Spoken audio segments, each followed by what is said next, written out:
Many people have a question. They ask, what is so great about Sringeri Mutt? Why is it that the ruling pontiff of Sringeri Sharada Peetham is held in such high esteem? The answer is very simple.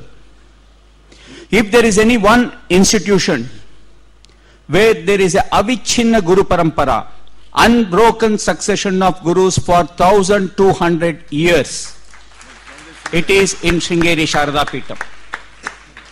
If there is a Guru Parampara which is not only unbroken, but a parampara where every Guru is a scholar par excellence, sage of the highest order, and a benefactor, that is in Sringeri Sharada Peetham.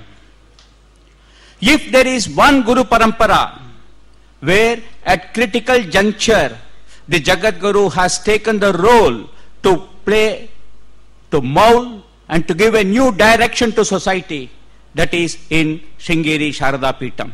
That's how the uniqueness of Sringeri Sharada Peetham is always highlighted, and every leader in society in various walks of life takes the religious head, who is the pontifical chief of Sringeri Sharada Peetham, as the Guru, and whatever he directs, be it a ruler, be it an elected leader, be it an industrialist, be it a scholar, be it an ordinary man like me who looks for solace, we all take him as the God.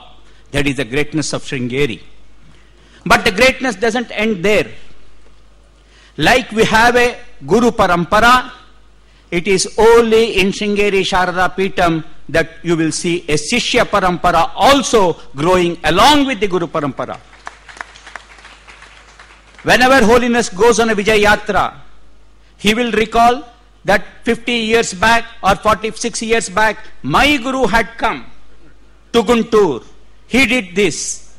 Simultaneously, at least 25 people sitting in the audience, they will say, my father or my grandfather was present at that time and he did this to that Guru.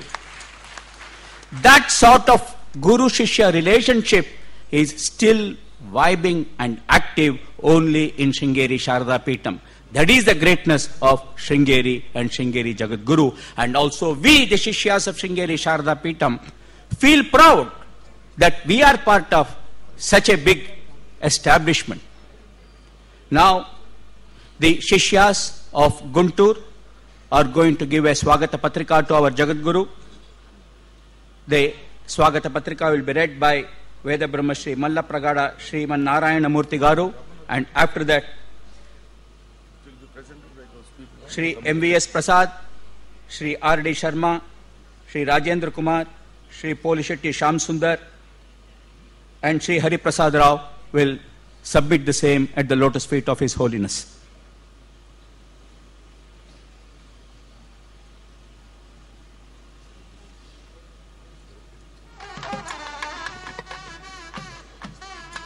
Shri జగద్గురుభ్యో నమః.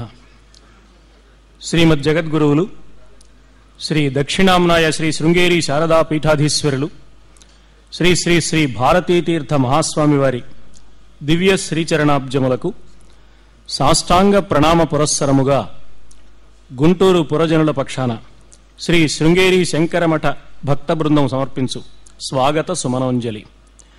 శ్రీ భారతీపద విభూషిత దివ్యదీప్తిం దాక్షిణ్యభావ పరిపూరిత భవ్యమూర్తిం సర్వాఘ వారణపటుం వరతీర్థరూపం శ్రీశృంగపీఠ యతిరాట్ పదమాశ్రయామః.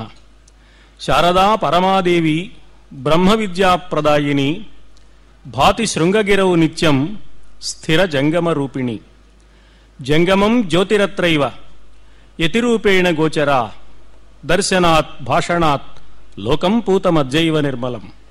శ్రీమత్ శృంగగిరీంద్ర సంస్థిత మహాశ్రీ శారదా మాతృక ఆచార్య కృతినాత్ర గర్తనగరీమాగత్య విభ్రాజిత అవ్యాజకృపయా అధునైవ భువి శ్రుత్యంత స్ఫురద్ భారతీ భక్త్యా స్వాగతవాక్య దివ్య కుసుమై తస్మై నమామో ముదా. జగదేకవంద్య గురు సార్వభౌమ, ప్రత్యక్ దృష్టిగల బ్రహ్మజ్ఞులు, కృపా దృష్టిగల గురువర్యులు లోక సంగ్రహణార్థం పీఠాధీశ్వరులై శారదా చంద్రమౌళీశ్వరులను అర్చిస్తూ పరివ్రాజకులుగా భారత భూమిని పావనం చేస్తున్న జగదాచార్యులు ధర్మోద్ధరణకై ఈ ఆంధ్రావనికి విచ్చేయటం ప్రజా సుకృత పరిపాకం. జ్యోతి ఆగమిస్తే చాలు అంధకారం అంతరిస్తుంది. జగద్గురువుల రాక వల్లనే అధర్మ అజ్ఞానాది తామస శక్తులన్నీ అంతరిస్తాయి. భవదీయ పావన చరణ స్పర్శచే ఈ అవనీఖండం అఘరహితమై భాసిస్తోంది. శృంగగిరిలో తమరు నెలకొల్పిన ఆధ్యాత్మిక శక్తి, సనాతన ధర్మానికి సమాలంబనం, నేటి మీ శుభాగమనం కలి కల్మషాలకు విరుగడయ్యి ధర్మద్రోహులైన ఆసురీ శక్తుల ప్రాబల్యాన్ని, శుష్క తృణములను అనలము వలె దహింపజేయగల చిత్ప్రకాశం. ధర్మ సముద్ధారక గురో కృపాసింధో, మీ ఉనికి, మీ వాక్కు శాంతి ఆనంద జ్ఞానధర్మ ప్రబోధమై ఆశ్రిత జన హృదయాంబురుహాలను వికసింపజేస్తోంది. జగన్మాతృకృపా మార్దవం మీ పలుకులలో ఒదిగి అధికార తారతమ్యానుసారం సాధనా పథములను స్పష్టపరుస్తూ పురోగమింపజేస్తోంది. ఆర్ష విద్యలకు ఖనియై బ్రహ్మజ్ఞానమూర్తి అయి బహుభాషా ప్రావీణ్యం పలుకు తీరై హృదయస్పర్శి అయిన వాత్సల్యం దృక్ ప్రసారమై మమ్మలను కృతార్థులను చేస్తోంది. చతురామ్నాయ పీఠాలలో ప్రధానమై ప్రభావశాలిని అయిన దక్షిణామ్నాయ పీఠాన ఉద్దీపించిన ఆదిశంకర జ్యోతి సురేశ్వర విద్యారణ్యాది ఆచార్య తేజస్సులను పుంజీభూతం చేసుకుని సర్వాచార్య సమైక్య మహోజ్వల శారదా ద్యుతిగా పూజ్యపాదుల స్వరూప జ్యోతి రూపాన శృంగగిరి శృంగాన విలసిల్లుతూ నలుదిక్కుల భారత ఆర్షభారతి ప్రకాశాన్ని ప్రసరింపచేస్తున్నది. బ్రహ్మ విద్యామూర్తి, అంతర్లక్ష్యము, బహిర్దృష్టి కలిగిన శాంభవి ముద్ర భవన్మూర్తి, అంతరంగము బ్రాహ్మీ స్థితి, బహిర్వీక్షణ దాక్షిణ్య ద్యుతి, వటమూలము వీడి మౌనాన్ని వదిలి వచ్చిన నాటి దక్షిణామూర్తి దక్షత అవిచ్ఛిన్న మహాప్రవాహమై నేడు భారతీ తీర్థధారలతో ధర్మ జ్ఞాన సస్యములను సాఫల్యం చేస్తున్నది. మానవులకు ఒకే ఒక్క లక్ష్యమైన పరమార్థాన్ని ప్రబోధించిన వేదాంత భానునకు భవదీయ అంతఃకరణం నిత్య ఉదయాద్రి. అదే శ్రీమద్ జగద్గురు స్ఫూర్తి. అయం ధారుణీ ధన్యా భవ శ్రీచరణ స్పర్శనేన, వయం పవిత్రాః భవద్దర్శనేన, కృతార్థాః అనుగ్రహామృత భాషణేన. స్వాగతం దేశికాగ్రాయ, స్వాగతం శంకరాత్మనే, స్వాగతం యతిరాజాయ, స్వాగతం భక్తి చేతస అంటున్నారు గురుచరణ రేణువులు బ్రహ్మశ్రీ సామవేదం షణ్ముఖ శర్మ గారు. గుంటూరు పురజనులందరి పక్షాన శ్రీ పోలిశెట్టి హరిప్రసాదరావు గారు శ్రీ శృంగేరి శంకరమఠానికి గౌరవ ప్రతినిధిగా సమర్పిస్తున్న అక్షర రూపమైన స్వాగత సుమనోంజలి ఇది.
Adi Shankara has said that there are three things in life which are very, very difficult.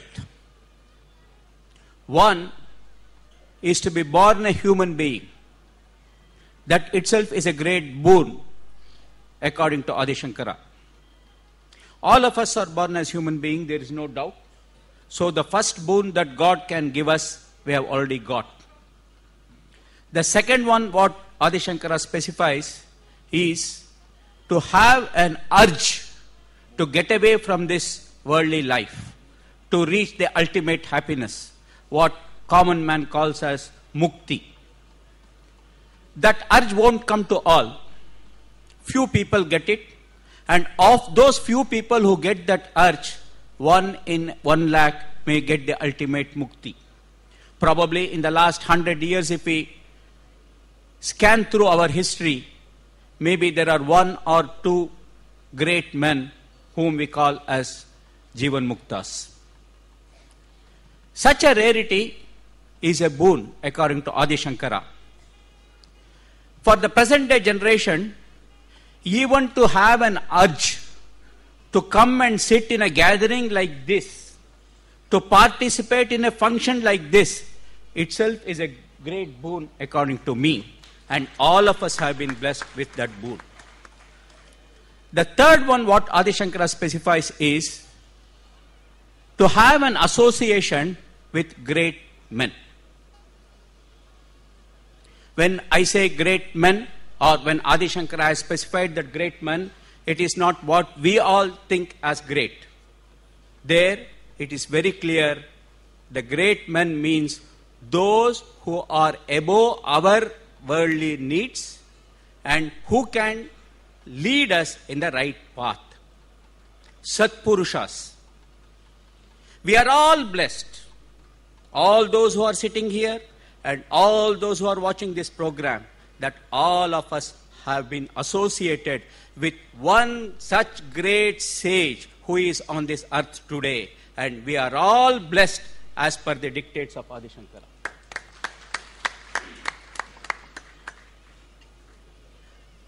We are not only proud that we have an occasion to be in association with such a great sage. We are also proud equally for the fact that we have had an opportunity to serve him at close quarters. Guntur people have served him for last 14 days in the best possible way. The devotees in various parts of the southern part of this country have served him for last 380 days in the best possible way. The way the Shishyas at Chennai conducted the Chaturmasyam and the Sharan Navaratri Utsavam is a record for anybody to be proud of. For having given such a great boon to us, I feel it's the duty of all of us, all the devotees, to pay our obeisance to the Jagadguru and seek his blessings so that we can continue in this yatra in the best possible way, in the way he wants us to lead our life, in the dharmic way he wants every one of us to prosper. On behalf of all of us, few dignitaries will now come on the stage and give the felicitation speech. First will be Honorable Justice L. Narasimha Reddy Garu, Judge of High Court, Andhra Pradesh.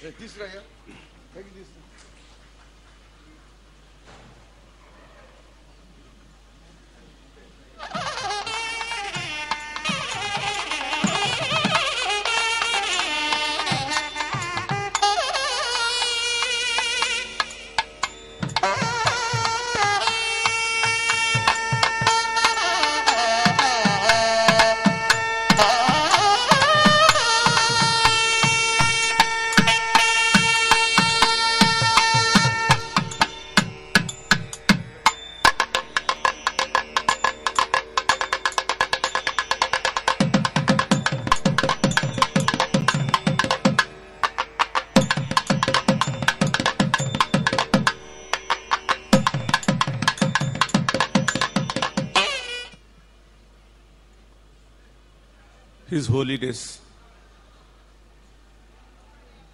Sri Bharati Tirtha Swamiji, the great scholars here, distinguished citizens of Guntur and surrounding places. Let me first offer my pranams at the feet of His Holiness.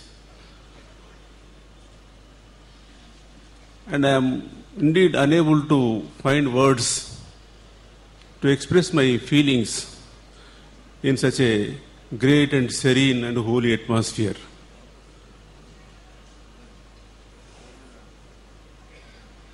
Just now, introduction was given as to how blessed we are that the great disciple of Adi Shankara we are feeling the presence of the great disciple of Adi Shankara. Sri Gauri Shankar Garu has given us the introduction. I can't do more.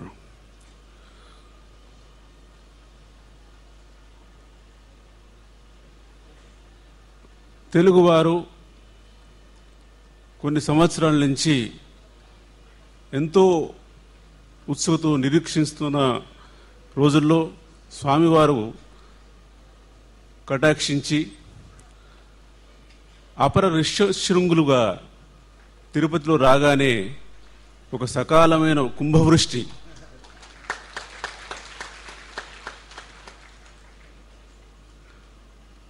మనం ఆదిశంకర్ల గురించి ఎన్నో విన్నాం. వారి మహిమలు, మానవ జాతికి వారిచ్చిన మార్గదర్శనం, సందేశం. కానీ మన పూర్వజన్మ సుకృతం ఈరోజు మనం అన్నీ కొంత మనం అర్థం చేసుకునే విధంగా అన్నీ మనం ప్రత్యక్షంగా చూడగలుగుతున్నాం. గుంటూరు వాస్తవ్యులకు 15 రోజులు సేవ చేసుకునే అవకాశం కలిగిందంటే అది నిజంగా మీకు తెలియదు. ఇక్కడ స్వామివారు అక్కడ కొద్ది రోజులున్న కాలంలో హైదరాబాదులో ఒక్కొక్కరు కనీసం దర్శన భాగ్యం కలిగితేనే మాకు 10,000 అని ఎవరు మామూలు ప్రజలు కాదు, ఎంతో వేద విద్వాంసులు వాళ్ళందరూ కూడా పరితపించిన క్షణాలు నాకు గుర్తు. వాళ్ళ స్థాయిని మరిచి కూడా స్వామివారి దర్శన భాగ్యం కలిగితేనే, కరుణా కటాక్షలు కలిగితేనే మాకు 10,000 అన్నది.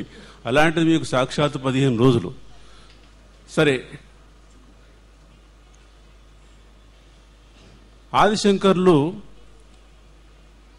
కొంతమంది వెస్టర్న్ ఫిలాసఫీస్ అన్నారు. అది మానవాళికి ఈ పాటికి ఇచ్చిన, అంటే మానవాళిలో ఇంతవరకున్న అత్యుత్తమైన అది ఇంటెలిజెన్స్ కానివ్వండి, గ్రేట్నెస్ కానివ్వండి, వారిని పోలిన మనుషులు లేరని, ఇంతవరకు మానవ మాతృలు లేరని.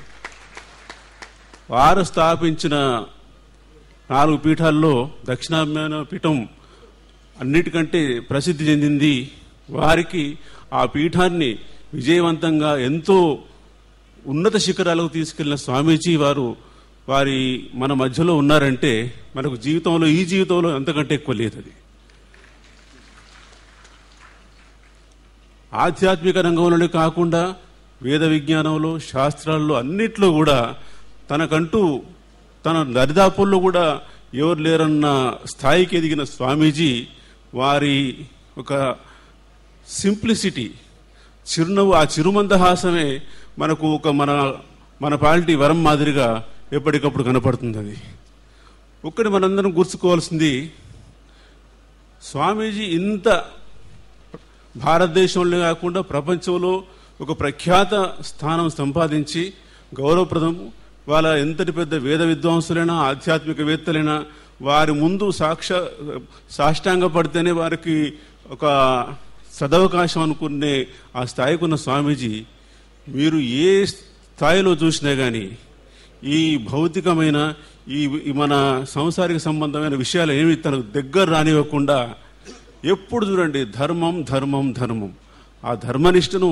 ఎప్పటి కాపాడుతూనే మనందరికీ ఎప్పటికప్పుడు తరుమోన్ముఖులను చేస్తున్నారు. అది కలియుగ ప్రభావం లేకుంటే మన చుట్టూ ఉన్న పరిస్థితుల ప్రభావం. కానీ ఈ మధ్యకాలంలో ధన ప్రభావం ఎక్కువైపోయింది మానవ జీవితంలో. దానివల్ల మనం మానవాళికి మూలం అనుకునే విలువలు కూడా కొన్ని అయితేనో బలహీనపడడం లేకుంటే అదృశ్యం అవడం చూస్తున్నాం. ఈ సమయంలోనే ఆ ధర్మాన్ని మనకు ప్రతినిత్యం గుర్తు చేస్తూ మన జీవితాలను సరిదిద్దే కార్యక్రమంలో స్వామి ఉన్నారు. అది సరే, స్వామివారు సందేశం ఇస్తుంటారు. అది దానికి సార్థకత ఎప్పుడంటే మన దృష్టి నుంచి ఆ సార్థకత ఎప్పుడంటే దానిలో కొంచెమైనా మనం అనుభవించుకొని ఆపాదించుకొని దాన్ని పాటించినాడే. ఇవాళ విలువలు ఎట్లా పడిపోతున్నాయో అందరికి తెలుస్తుంది.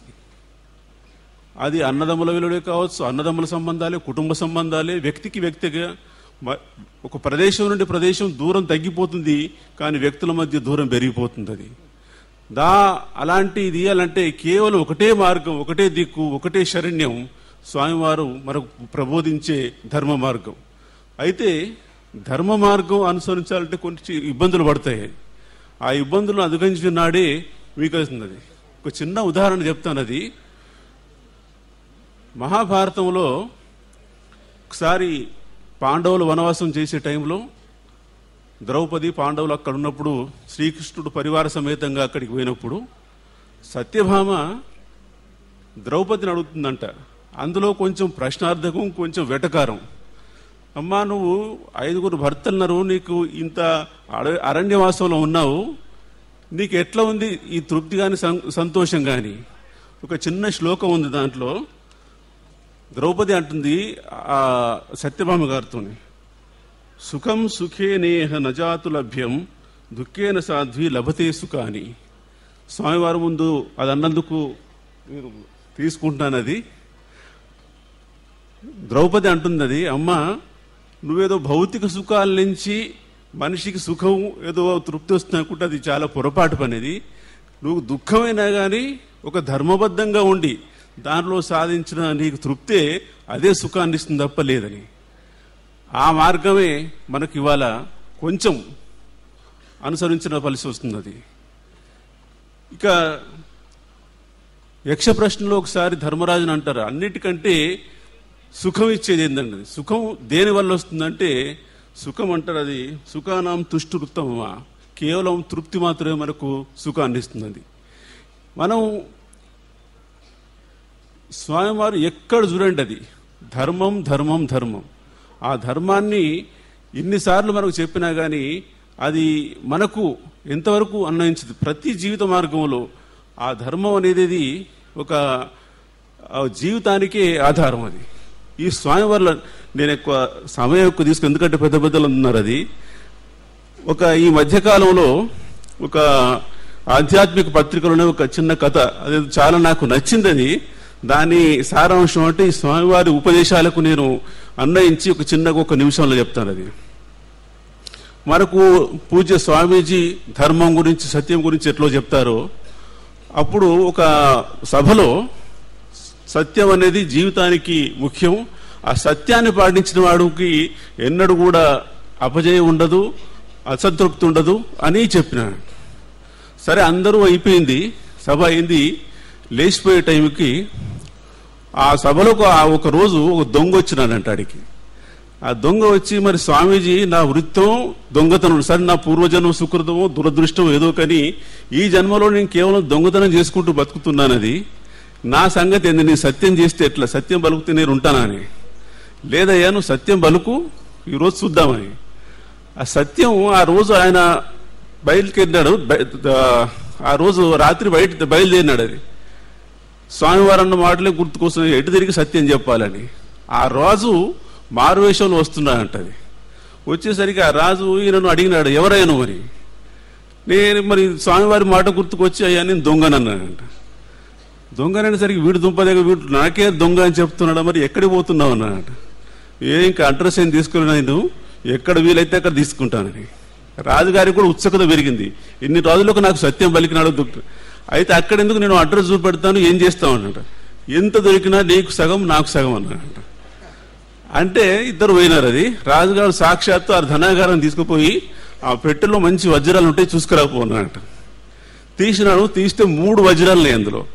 మళ్ళీ స్వామివారు చెప్పిన మాట గుర్తుకొచ్చింది. అది ఆ 3 తీస్తే పాళ్ళు కుదరదు. అది అందుకని 2 తీసుకొచ్చి ఒకటి నీకు ఒకటి నాకు అన్నాడు. అది తర్వాత జరిగింది. రాజుగారు తెల్లవారు దండోరా వేసి మన కోశాగారంలో దొంగతనం జరిగింది.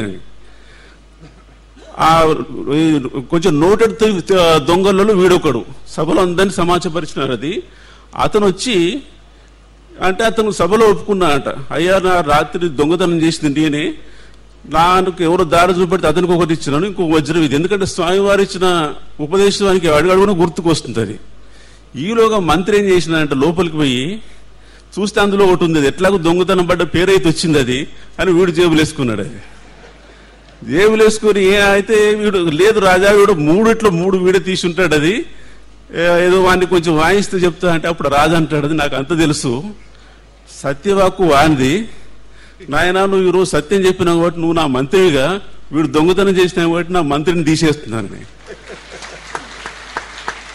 ఇంకా దానికి చిత్రం ఏంటంటే ఆ దొంగ అంటాడు, అది మా స్వామీజీ చెప్పిన వాక్కును పరిపాలించి ఒక్కరోజు సత్యం చెప్తేనే నాకు ఇంత పదవి వచ్చింది, నీ ముందు చూస్తాను లేని తర్వాత అన్న.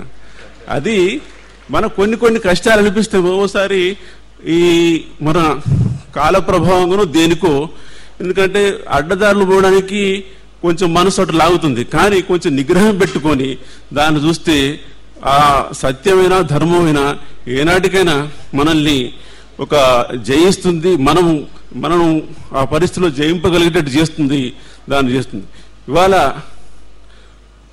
మన సంస్కృతి వైపు, మన దేశం వైపు పూర్తి ప్రపంచమే చూస్తుంది. అది ఒక ఇంగ్లీషు ఆధ్యాత్మికవేత్త అన్నాడు, అది India is the cradle of the world civilisations. దాని మొత్తం ఇవాళ ఇండియా ఒక ఆధ్యాత్మిక గురువుగా ఉండాలని ఈ మధ్య ఒక దాంట్లో ఒక యూట్యూబ్లో దాంట్లో బకింగ్హామ్ ప్యాలెస్ లో చిన్న పిల్లలు ఆంగ్లేయులు అంతా చక్కటి వేద పఠనం చేస్తుంటే ఒక అందరూ స్టాండింగ్ ఓవేషన్ ఇచ్చినారు. అది మన సంస్కృతిని నిలబెట్టుకోవాలా. ఆ సంస్కృతిని నిలబెట్టాలంటే మన జీవిత విధానాన్ని, మన జీవిత పద్ధతులను, ఒక మన ధర్మశాస్త్రం ప్రపంచంలో ఏ దేశానికి లేనంత ఆధ్యాత్మిక సంపద మనకుంది. అది మన పూర్వజన్మ సుకృతం కాకపోతే గాని ఇవాళ ఆ రోజు ఆదిశంకరాచార్యులు అంత చిన్న వయసులోనే భారతదేశం ఇన్నిసార్లు తిరిగి 4 పీఠాలు స్థాపించితే అందులో అదే ఆ పీఠాల ద్వారా మనకు వచ్చే ధర్మ పరంపర అది ఏ దేశానికి కానీ ఎక్కడ లేదు. అందులో మనం ఒక ప్రఖ్యాతమైన ఒక దక్షిణామ్నాయ పీఠం దాని నిర్వహించే దాని ఒక ఆదిశంకరాచార్యుల పరంపర నిలిపే స్వామీజీ మన ప్రాంతం వాడనేందుకు ఇంకా గుర్తు. ఒక చిన్న అంటే శృంగేరి గురించి మనకి ఎన్నెన్నో కథలు ఉన్నాయి, అన్ని మీకు తెలుస్తుంది. కానీ ఒకటి ఈ మధ్య కాలంలో ఒక పుస్తకంలో శృంగేరి గురించి చెప్పినారు. అది ఆ ప్రదేశం యొక్క విశిష్టత. అది ఎట్లాంటిదంటే ఆ ప్రదేశంలో 2 అన్నదమ్ములు ఉండేవాళ్ళట. ఆ చిన్నతనంలోనే వాళ్లకు తండ్రి జరిగిపోయినాడు. అది పెద్ద అతను పెళ్లి చేసుకోలేదు, తమ్ముణ్ణి ఇతనే పెంచినాడు. అది పెంచుతుంటే తమ్మునికి పెళ్ళయింది, పిల్లలు అంతైనారు. అది సరే పెద్ద పెరిగిన తర్వాత ఇద్దరు ఆస్తి చెరిసగం పంచుకున్నారు. అది ఇద్దరు వేరు కాపురాలు ఉంటున్నారు. అదే ఆ రోజుల్లో ఇక్కడ ఉన్న మాదిరి గాజెలు బజార్లో ఉండే ఇంట్లో కాకుండా. అయితే పెద్ద అన్న అనుకునేవాడంట, నేను సన్యాసిని, నాకేం ఖర్చు లేదు, నా తమ్మునికి ఇంతో అంతో ఖర్చులకు అవసరం, నా పండిన పంట ఇస్తే వాడిస్తే తీసుకోడు అని దొంగ సాటుగా తన ధాన్యాన్ని తీసుకుపోయి తమ్ముని గాదిలో పోసేవాడంట. తమ్ముడు నాకు ఆ భార్య పిల్లలున్నారు, ఏమైనా సాదుకుంటారు. అది మా అన్నకు వయసు వచ్చినప్పుడు ఏమి సేవకులు కావాలి కదా, ఆయనకు ధనం అవసరం ఉంటుంది, నాకంటే మనుషుల అవసరం ఉన్నది అని తను కూడా తన ధాన్యాన్ని అన్న దాంట్లో పోసేవాట. ఒక రోజు ఇద్దరు ఎదురెదురు తారసిల్లినారు. అదే ప్రదేశం శృంగేరి అంటారు. అది ఇవాళ ఆ సందేశం చూసుకుంటే మన అన్నదమ్ముల చివర్లు ఇవాళ ఆస్తుల కోసం ఒక సంబంధాలు లేకుండా ఏమీ లేకుండా ఎన్నో దుర్మార్గాలు చేస్తున్నది. దానికి ఆదిశంకరాచార్యులు అన్నారు, అది మూఢజహీహి నాగమతృష్ణ కురు సద్బుద్ధి మనసి వితృష్ణ ఎల్లభసే నిజ కర్మోపాత్తం విత్తం తేన వినుదయ చిత్తం. మనుష్య జన్మ కర్మ చేయాలా, దానికి ఉంటుంది, అది మనం పనులు చేయాలా. కానీ ధనం మీద ఎంతవరకు మనం వ్యాపకం. ఎల్లభసే నిజ కర్మోపాత్తం విత్తం తేన వినుదయ చిత్తం. నీ కర్మకు సంబంధించి నీ కర్మకు సరిపోను దానికి ప్రపోర్షనేట్ గా వచ్చిన ధనంతోనే నీకు తృప్తి వస్తుంది తప్ప పరధనాన్ని నువ్వు ఆశించినంతే అది ఏనాటికైనా వినాశకారి. ఆ ధర్మం తెలవలేక మనం కనబడిందల్లా మనకి అంత మనకే అనుదిస్తున్నాం. అది ఇంకోటి ఇంకా చక్కటి చేసినారు, అది మాకురు ధనజన యర్వాన గర్వం హరతి నిమేష కాల సర్వం. మనం ఎన్నెన్నో చూసుకుంటాం, మన కళ్ళ ముందే చూస్తున్నాం. ఎంతెంతో పైకి అనుకున్న వాళ్ళు, ధనవంతులు అనుకున్న కళ్ళ ముందే పోతున్నారు. అది ఇవన్నీ దృష్టిలో మనకు అడుగడుగున మనకు చెప్పడం. ఇవాళ ఇంతటి పర్వదినం, ఇంతటి చక్కటి ఆధ్యాత్మిక వాతావరణంలో మనం ఈ కార్యక్రమం జరుపుకోవడం నాకైతే ఒక పూర్వజన్మ సుకృతం అనిపిస్తున్నది. కాకపోతే నా తరఫున అందరి తరఫున స్వామివారికి ఒకటే మనవి, అయ్యా మీరు ఆధ్యాత్మికంగా మానసికంగా మాతోనే ఉంటుంటారు, భౌతికంగా మీ సేవ చేసుకునేటానికి కొంచెం ఎక్కువ సార్లు అవకాశం ఇవ్వాలని మీ తరఫున వారిని కోరుతూ ఉంటాయి. ప్రతి దేశం మొత్తం మీద తిరగవలసిన కానీ గుంటూరు అన్న ఆంధ్రప్రదేశ్ అయినా కానీ మీరు కొంచెం మాకు దానికి ఒక వాత్సల్యం చూపించి ఇక్కడ ఉన్న వాళ్ళందరూ మీ పిల్లలు, మీ శిష్యగణం, మీ ప్రజలు అందరినీ ఈ సంసార పంక నుంచి ఉద్ధరించే బాధ్యత మీది. ఆదిశంకరాచార్యులు శంకర్లు మీ మీద పెట్టినారు, అది మీరు నిర్వర్తిస్తున్నారు. అదే మా పాలిటీ వరంగా భావిస్తూ ఈ అవకాశం ఇచ్చిన నిర్వాహకులకు నేను చెప్పింది ప్రస్తుతమో అప్రస్తుతమో ఆ స్వామివారి దగ్గర సెలవు తీసుకుని మీరు చెప్పింది విన్నందుకు మీ కృతజ్ఞతలు. స్వామివారి పాదాలకు మరీ నమస్కరిస్తూ సెలవు తీసుకున్నాను.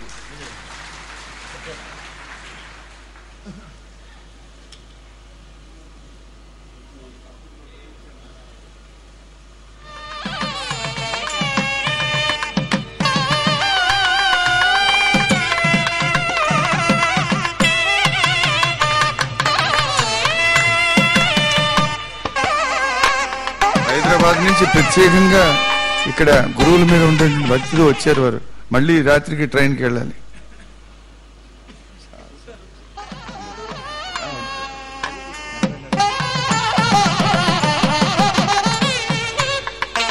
శ్రీ మల్లప్రగడ శ్రీమన్ నారాయణమూర్తి గారు from Vijayawada will next give his felicitation speech.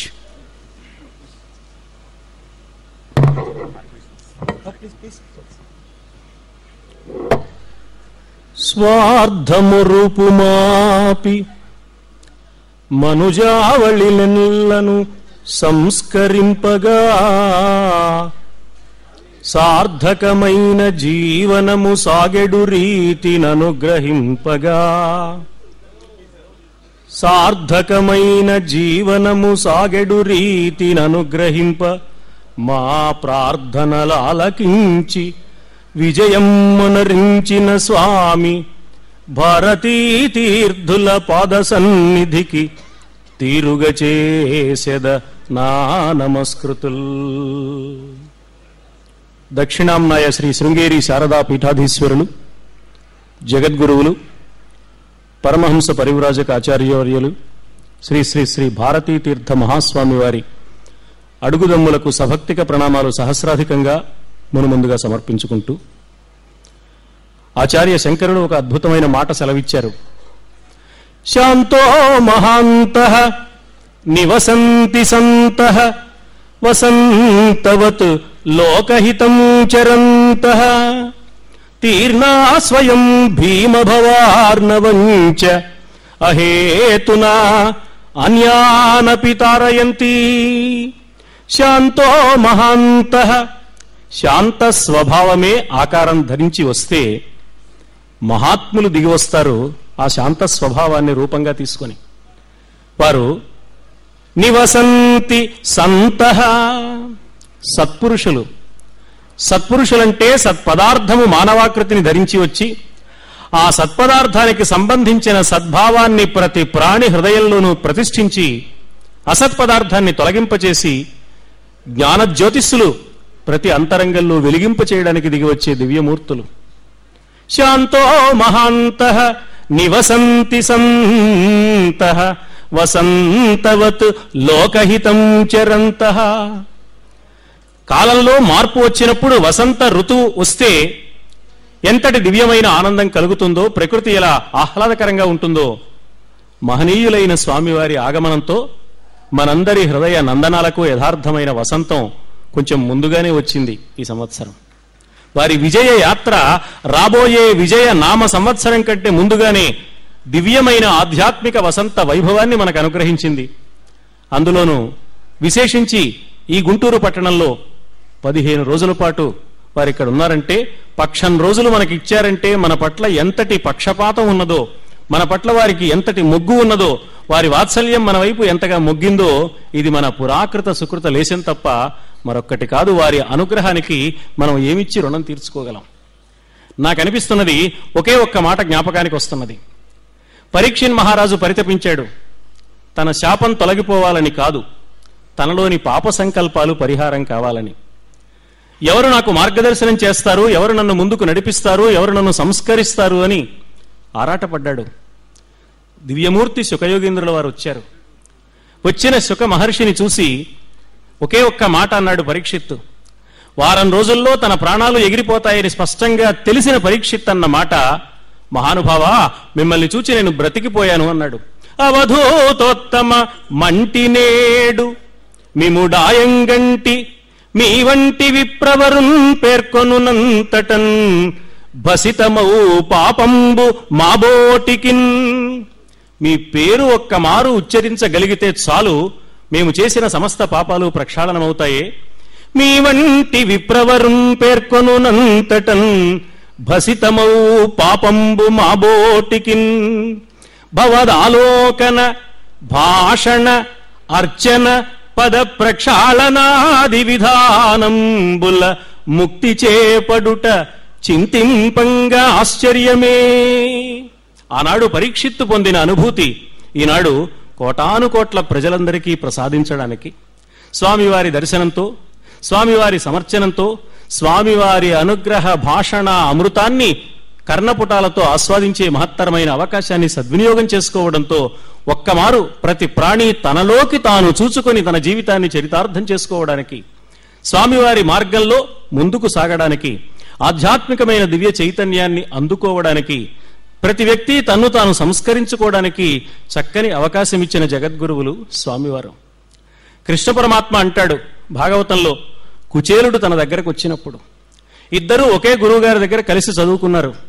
Kuchela, చిన్నప్పుడు మనం ఇద్దరం కలిసి గురువు గారి సన్నిధానంలో విద్యాభ్యాసం చేసిన సన్నివేశాలు నాకెప్పుడూ తలపులకు వస్తూ ఉంటాయి. నీకు కూడా గుర్తున్నాయి కదా? మన గురువు ఎంతటి మహనీయుడయ్యా! తివిరి అజ్ఞాన తిమిర ప్రదీపమగుచు అవ్యయంబైన బ్రహ్మంబుననుభవించు భరిత సత్వుడు, సత్కర్మ నిరతుడు, అతుల భూసుర శ్రేష్ఠుడు, అనఘుడు బుధనుతుండు. అజ్ఞానమనే అతి భయంకరమైన గాఢాంధకారానికి పెద్దదైన దీపం గురుదేవులు. అలాంటి గురుదేవుల సన్నిధానంలో విద్యాభ్యాసం చేసే అవకాశం మనకు కలిగింది కదా. ఆయన సత్కర్మ నిరతుడు. శాస్త్రము ఏ ధర్మాన్ని ప్రబోధించిందో, ఏ సత్కర్మ ఆచరణను స్పష్టంగా చెప్పిందో దాన్ని ఏమాత్రం ఏమరుపాటు లేకుండా ఆచరించి ప్రబోధించే మహానుభావుడు మన గురుదేవుడు. అలాంటి గురువు మనకు లభిస్తే మనకి ఇంకేం కావాలి కుచేలా అన్నాడు. కేవలం భౌతికమైన సంపదలు మాత్రమే కాక నైతికమైన సంపద, ఆధ్యాత్మికమైన సంపద మనకు ప్రసాదించి మనందరి జీవితాలను చరితార్థం చేయడానికి స్వామివారు అపారమైన అనుగ్రహంతో శృంగేరి నుంచి కదిలి అలా మనందరి వద్దకు స్వామియే వచ్చారు. శిష్యుని అర్హత పండిన వేళ గురువే స్వయంగా శిష్యుని వద్దకు వస్తాడు. వాల్మీకి మహర్షి పరితాపాన్ని గమనించి నారద మహర్షి వచ్చినట్లుగా, వ్యాస మహర్షి ఆవేదనను అర్థం చేసుకుని నారద మహర్షి వచ్చినట్లుగా, పరీక్షిత్తు హృదయంలోని పరితాపాన్ని గుర్తించి శుకయోగీంద్రుల వారు వచ్చినట్లుగా మనం అంతటి వారం కాక సామాన్యులమే అయినా స్వామి మనపై ఇంతటి కారుణ్యాన్ని ఇన్ని లక్షల మంది మీద, ఇన్ని కోట్ల మంది మీద కురిపించడానికి ఆంధ్రదేశంలో విజయయాత్ర చేస్తూ మన గుంటూరు పట్టణానికి వచ్చారంటే స్వామిది ఎంతటి కారుణ్యమో, వారి కారుణ్యం కంటే ఎన్ని రెట్లు విశేషమైన కారుణ్యమో అర్థం చేసుకుంటే స్వామివారి రుణం మనం ఎలా తీర్చుకోగలం అనిపిస్తుంది. స్వామి రుణం తీర్చుకోవడానికి ఒకే ఒక్క మార్గం ఉన్నదని తోస్తున్నది. స్వామి మాటలను కేవలం చెవులతో కాక హృదయంతో స్వీకరించి జీవితంలో అనుష్ఠానానికి తెచ్చుకుని ఏ మహత్తరమైన లక్ష్యంతో ఆనాడు శృంగేరి శారదాపీఠాన్ని జగద్గురువులైన ఆదిశంకరులు స్థాపించారో, సురేశ్వరాచార్యుల వారి దగ్గర నుంచి ఆ తపశ్శక్తి ఎలా కొనసాగుతూ వచ్చిందో, స్వామివారు ఆ తపశ్శక్తికి, ఆ మహనీయమైన దివ్య జ్ఞానానికి, సనాతన భారతీయ సంస్కృతికి సంకేతంగా, ప్రతినిధులుగా, ప్రతీకలుగా విచ్చేసి శంకరాచార్యుల వారి ప్రతిరూపంగా, సాక్షాత్తు శారదాదేవి ప్రతిరూపంగా దిగివచ్చినప్పుడు వారందించే ప్రతి మాట చాటున దాగిన భారతీయ తత్వాన్ని మన జీవితం చరితార్థం కావడానికి వారు చూపే వెలుగుబాటను మనం ఆశ్రయించగలిగితే వారి పాదాలకు యథార్థంగా మనం సేవ చేసినట్లవుతుంది. పాదుకా పూజలు నిర్వహించుకున్నాం. ఈ రోజుల్లో చాలా మంది స్వామివారి పాదుకలకు పూజ చేసుకున్నాం. ఎందుకు పాదుకలకే పూజ చేయాలి అని ఆలోచించినప్పుడు నాకు ఒక మాట తోస్తున్నది. పాదుకలు పాదములకు తొడుక్కునేవి. ఆ పాదాలతో ఎవరైనా నడుస్తారు. నడిచేటప్పుడు ఒక పాదాన్ని నేల మీద ఊనిక చేసి మరొక పాదాన్ని గాలిలో పైకి లేపి ఆ తర్వాత ఈ పాదాన్ని ముందుకు కదిలిస్తారు. రెండు పాదాలు నేల మీదే ఉంటే నడక సాగదు. రెండు పాదాలు గాలిలో పైకి లేస్తే కూడా నడక సాగదు. అందువల్ల ఒక పాదంపై ఆధారపడి మరొక్క పాదం, ఆ పాదంపై ఆధారపడి ఆ వెనుకటి పాదం ముందుకు సాగుతూ ఉంటుంది. స్వామివారు అలా నడిచి మన వద్దకు రావడానికి ఆధారపడిన రెండు పాదాలు, ఒకటి సత్యం, ఒకటి ధర్మం. స్వామివారి పాదుకలకు మనం పూజించుకోవడం అంటే స్వామి అంతరంగానికి ప్రతీకగా ఉన్న సత్య ధర్మాలను ఆశ్రయించడం. ఆ సత్య ధర్మాలకు మన శిరస్సు మోపి నమస్కరించి ఆ సత్యధర్మ స్వరూపులైన స్వామివారి దివ్య అమృత అనుగ్రహ భాషణాన్ని హృదయంతో ఆరగ్రోలి మన జీవితాలు చరితార్థం చేసుకునే మహాద్భుతమైన అవకాశం స్వామి మనకు అనుగ్రహించారు. అపార కారుణ్యంతో, అవ్యాజమైన కరుణతో, అవ్యాజ కరుణకు ప్రతిరూపంగా దిగి వచ్చిన స్వామికి మనం ఏమిచ్చినా తక్కువే. కాబట్టి మన హృదయాలను స్వామికి సమర్పిద్దాం. మన జీవితాలు స్వామి చూపిన బాటలో నడుచుకుందాం. మళ్లీ మళ్లీ ఎప్పుడెప్పుడు గురుదేవులు మనను కటాక్షిస్తారా, ఎప్పుడు తమ దివ్య దర్శనాన్ని మనకు అనుగ్రహిస్తారా అని అప్పటి వరకు మన హృదయాలను శృంగేరిగా మలచుకుని స్వామివారి రాక కోసం మళ్లీ మనం ఎదురు చూద్దాం. ఈ పండుగ స్వామి మళ్లీ మళ్లీ మనకు అనుగ్రహిస్తారు అని ఆకాంక్షిస్తూ, శృతివాంగ్మయ పరమార్థము, శృతివాంగ్మయ పరమార్థము అతి నిపుణతతోడ తెల్పి ఆత్మజ్ఞతనే ప్రతిపాదింపగవచ్చిన యతివర్యునకంజలింతున్, యతివర్యునకు అంజలింతున తులిత భక్తిన్.